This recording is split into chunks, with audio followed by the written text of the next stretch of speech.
बच्चों, कैसे हो बच्चों? जो बच्चे वीडियो देख रहे हैं वो सारे बच्चे रोज़ाना जो है अपना ये वीडियो देखेंगे और काम भी करेंगे। और ये जो आपको काम दिया जाता है यहाँ पर, इसको कॉपी में करके और मुझे सेंड भी करेंगे। अभी बहुत कम बच्चे काम कर रहे हैं, तो आप बच्चे इसको ध्यान से देखें और अपना काम कॉपी में करें।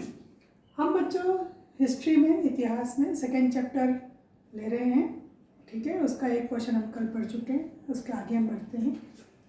यहाँ पे बच्चे एक शब्द आ रहा है, आपको मेरी आवाज़ भी सुनाई दे रही होगी और यहाँ ये ब्लैक वाइट बोर्ड दिख भी रहा होगा आपको, मैं बोल भी रही हूँ। यहाँ पे एक जगह दी हुई पुरा स्थल, ठीक है। पुरा का मतलब होता है पुराना और स्थल है ना जगह या जमीन। तो पुरानी जगह कौन सी है, अभी इस चैप्टर के हिसाब से अपन देखते हैं। तो पुरातत्वविद, कल भी मैंने बताया था, जो पुरानी चीज़ों की खोज करते हैं, पुराने अवशेषों को देख करके पता लगाते हैं कि वो कहाँ की थी, कब की थी, किस समय की थी, ठीक है। तो पुरा स्थल वो हैं जहाँ पर पुराने औजार, पुराने बर्तन या पुरानी इमारतें, ठीक है, उनके कोई अवशेष प्राप्त हुए हों कि पुराने समय में लोग कैसे औजारों का इस्तेमाल करते थे, कैसे बर्तनों का वो इस्तेमाल करते थे, किस तरह के उनके रहने की जगह होती थी, है ना। तो ये जो पुरा स्थल हैं, तो ये ज़मीन के ऊपर ही पाए गए हैं और किसी कारण से, कोई प्राकृतिक हलचल की वजह से या कोई आपदा की वजह से अगर ये ज़मीन के नीचे भी दब गए हैं तो ज़मीन के नीचे भी पाए गए हैं। कहीं कहीं प्राकृतिक जो उथल पुथल होती है उसकी वजह से ये कई जगह प्राप्त हुए हैं। तो समुद्र में, नदियों में, इनके तल में भी कहीं कहीं इनके अवशेष प्राप्त हुए हैं। तो जब ये अवशेष मिलते हैं तो पुरातत्ववेत्ता इन सब चीज़ों का अध्ययन करते हैं और ये पता लगाने का प्रयास करते हैं, क्योंकि इनकी जानकारी के स्रोत यही होते हैं। जब इनको ये मिलती हैं चीज़ें उत्खनन में, इसमें, तो ये पता लगाते हैं कि कहाँ से मिले। तो पुरा स्थल किसको कहते हैं बच्चों? वह स्थान जहाँ पे पुराने अवशेष प्राप्त हुए हों, औजारों के रूप में, बर्तनों के रूप में, भवनों के रूप में, इमारतों के रूप में, और उसका वो अध्ययन करते हैं। तो ये कई जगह पाए जाते हैं, ज़मीन के ऊपर भी है तो ज़मीन के नीचे भी, जब किसी कारण से दब गए हैं वहाँ पर, समुद्र नदियों में भी ये जो है अवशेष पाए जाते हैं। अब यहाँ पे बात आती है कि ये लोग जो रहा करते थे जगह, उस समय जो है कहीं के ऐसा भी है कि गुफाओं का जो है यहाँ पे पता चला है कि पूरा स्थल वहाँ भी मिले जहाँ गुफाएं और कंदराएं ना, बड़े बड़े जो पहाड़ होते हैं, बड़े बड़े जो चट्टानें होती है, इस बीच में कहीं की जगह होती है। तो वहाँ पे वो आदि मानव, अगर अपन बात करें, पुराना मानव जो था वो रहने का यहाँ पे प्रयास करता था। तो यहाँ पे एक जगह नाम आ रही है, जिन बच्चों के पास बुक है उनको बुक में पता चल जाएगा बच्चों। एक जगह का नाम है भीमबेटका, ठीक है।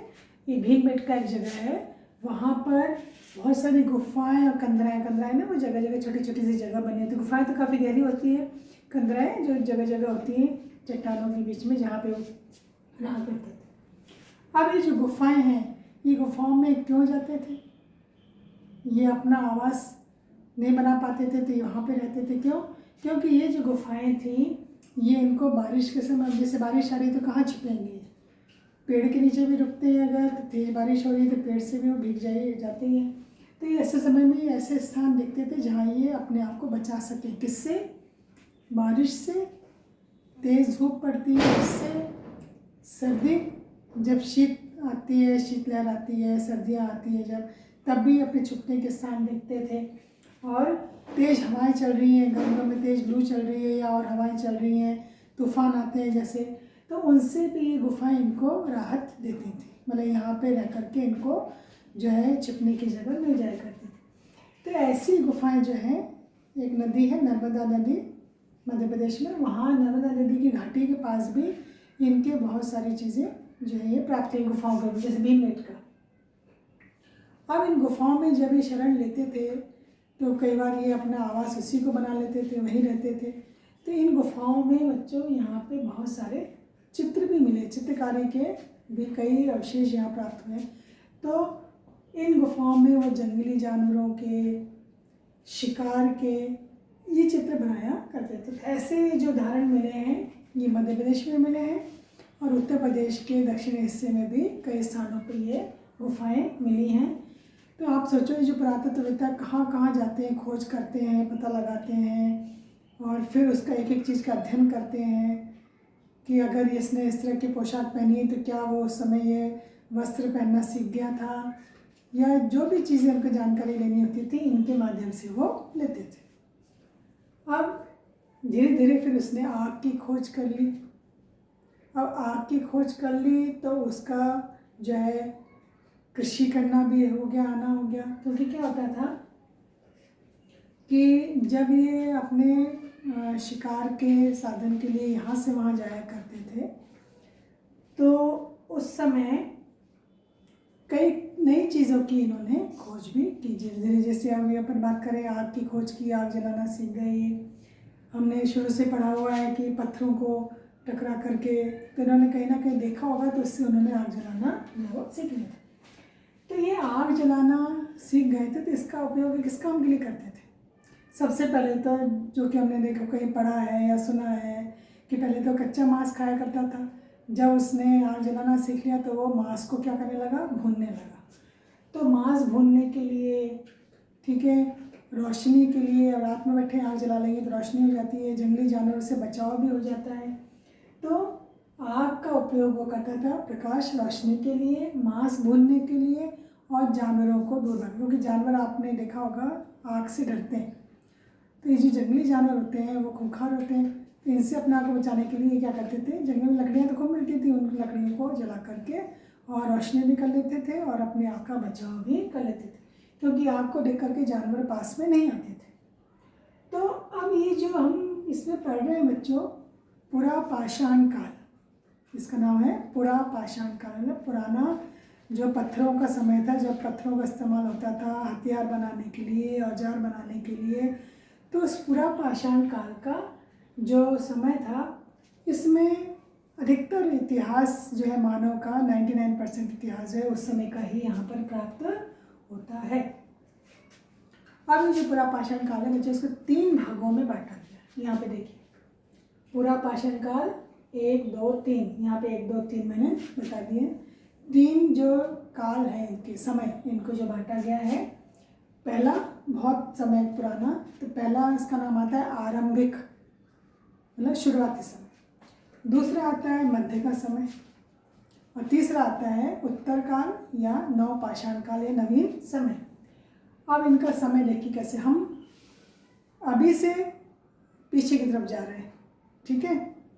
तो जहाँ ख़त्म हुआ वहाँ से अपन आगे बढ़ते हैं, ठीक है। तो अभी अपन शुरुआत करें, सबसे पहला आरंभिक, ठीक है। इसका समय माना जाता है 20 लाख साल पहले, मतलब आज से 20 लाख साल पहले। और 20 लाख साल से जब वो आगे बढ़ता गया तो कहाँ तक पहुँचा ये, 12,000 साल पहले तक, मतलब अभी से 12,000 पहले से, मतलब 20 लाख से लेकर के अभी अपने अगर पर काउंट करते हैं तो 12,000 साल पहले तक ये समय माना जाता है पहला वाला आरंभिक काल, ठीक है। फिर इसके बाद आता है दूसरा, तो जहाँ हमने पहला ख़त्म किया था वहाँ से दूसरा का समय शुरू हो जाता है, तो वो मध्य।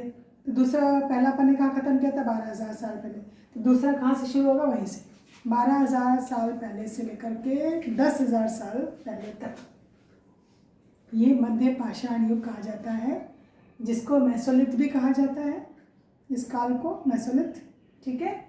और माइक्रोलिथ, यहाँ पे मैंने लिखा हुआ है माइक्रोलिथ, मतलब लघु पाषाण काल। इस समय पाषाण की चीज़ों का उपयोग हुआ था, जो औजार बने जाते थे पत्थरों के, उसमें हड्डियों का और कहीं के लकड़ियों का जो हैंडल होता है ना इसे पकड़ने के लिए, उसका भी कहीं कहीं जो है अवशेषों में पता चला है कि इसका इस्तेमाल हुआ था। जो अपन कहते हैं ना, जैसे कोई भी औजार है उसको उसको पीछे पकड़ने का एक लकड़ी का हैंडल सा होता है जिससे वो आसानी से पकड़ा जा सकता है। तो ऐसे में आपने शायद नाम सुने होंगे हंसिया। हंसी का इस्तेमाल अब शहरों में तो कम होता है, गांव में अभी भी होता है हंसी का इस्तेमाल, सब्जी वब्जी काटने के लिए। ऐसे चंद्राकार शेप में होता है, इस तरह से, है ना, इस तरह से होता है। और कुछ कुछ इसका इस्तेमाल घास वास काटने के भी काम आता है। तो हंसिया, आरी, आरी आपको पता है लकड़ी काटने के लिए इस्तेमाल होती है, लंबी सी। तो ऐसी जो है चीज़ों को यहाँ पर जो है देखा गया। मेसोलिथ, ठीक है, पाषाण युग ये मध्य वाला, और माइक्रोलिथ जिसमें ये हथियार या औजार प्राप्त हुए हैं। और फिर तीसरा आता है उत्तर। पहला हो गया आरंभिक, दूसरा हो गया मध्य और तीसरा उत्तर, मतलब नव पाषाण का जो नवीन समय आया, नवीन नव पाषाण। तो जहाँ दूसरा खत्म हुआ वहाँ से अपन थर्ड वाला देख लेते हैं, 10,000 साल पहले। तो इस तरह से इसके समय को यहाँ पर बांटा गया है। तो ये पूरा का पूरा पाषाण काल, जिसको 3 भागों में बांट दिया गया। अब इसके बाद क्या हो बच्चों, समय बदला, जलवायु बदलती है। जैसे अपन कहते हैं ना कि समय बदलता है तो उसके साथ साथ चेंजेस भी आते हैं। तो बदलती जलवायु, जब जलवायु बदली तो उससे बहुत सारे प्रभाव जो देखने को मिले। जलवायु बदली तो इसका असर कृषि या खेतों पर पड़ा, या अपन कह सकते हैं जो बड़े बड़े मैदान थे वहाँ पर बहुत घास के मैदान भी उत्पन्न हो गए, ठीक है। जगह जगह जो है कई प्रकार की वनस्पतियाँ पैदा हुई। गर्मी जब खूब बढ़ी तो बारिश भी खूब हुई। बारिश से क्या हुआ कि वहाँ जगह जगह नए प्रकार के जो है वनस्पतियाँ पैदा हुई। उन वनस्पतियों को खाने वाले जानवर भी, जो शाकाहारी जानवर थे, वो भी कई प्रकार के उत्पन्न हुए, वहाँ उनकी जो है पैदाइश हुई। उन जानवरों को पकड़ने के लिए ये जो मानव था वो भी वहाँ पहुँच गया उनके पीछे पीछे। जो अपन ने कल भी बात की थी कि शिकार करने के लिए उनको शिकार जो कर रहे हैं जिस जानवर को, उसके पीछे पीछे भागना पड़ता था। क्योंकि जानवर भी जब वहाँ की वनस्पति खत्म हो जाती थी तो अपने खुद के भोजन की खोज के लिए जाते थे, और चूँकि जानवर को मार करके मानव ही खा रहा है तो वो उनके पीछे पीछे जाता था वहाँ पर। तो धीरे धीरे फिर इसने क्या किया कि 12,000 वर्ष की अपन उसकी बात कर रहे हैं कि उसने जानवरों को पालतू बनाना शुरू किया। उसको लगा ये जानवर तो हमारे काम आ सकते हैं, बोझा ढोने के काम आ सकते हैं, खेतों में काम आ सकते हैं, हमें जंगली जानवरों से बचाने में। इससे सबसे पहले कहते हैं कि इन्होंने कुत्ते को पालतू बनाया था। फिर इसके अलावा इन्होंने गाय भी है, सुअर भी है, भेड़ है, बकरी है। उस समय के जो जानवर हैं इन्होंने इनको पालतू बनाना सीखा और इनको घर में अपने रखा। और जब इसका इस्तेमाल इन्होंने, जैसे गाय है या बैल है, इनका इस्तेमाल खेती के लिए करना शुरू किया, तो इन्होंने पशुपालन भी सीखा क्योंकि इन्होंने पशुओं को पालना शुरू किया। तो धीरे धीरे इनकी जो है बच्चों, इनके जीवन में चेंजेस आते गए, बदलाव आते गए, और धीरे धीरे इनके जीवन में इसका प्रभाव भी दिखने लगा। अब इनके जीवन में धीरे धीरे अपन क्या मान सकते हैं, थोड़ा सा ठहराव या स्थायित्व। तभी तक ये जो भागदौड़ की ज़िंदगी बिता रहे थे, और जब इन्होंने पशुओं को लिए कहाँ जाएंगे आखिर, तो इनका जो समय था थोड़ी देर कहीं कहीं रुकने का हो गया कि कहीं रुक करके अब अपनी खेती कर रहे हैं, ठीक है। उन्होंने कुछ प्रकार के धान उगाने भी सीख लिए, जैसे गेहूँ है, धान है, जौ है, इनकी भी जो है इन्होंने कृषि करना सीख लिया था। तो अधिकतर फिर इन्होंने अपना निवास कहाँ बनाया, नदियों के किनारे, क्योंकि इसके लिए पानी चाहिए। पशु अगर पालते तो पशुओं के लिए पानी चाहिए। तो ऐसी स्थितियाँ यहाँ पर पैदा हुई। अब आज के लिए इतना ही, कल अपन इससे आगे का पढ़ेंगे। तो ये जो बच्चों मैंने लिखा है उसको आप कॉपी में करेंगे। फिर जब ये चैप्टर हो जाएगा तो मैं आपको कुछ क्वेश्चंस करने के लिए दूँगी, ठीक है बेटा। ओके।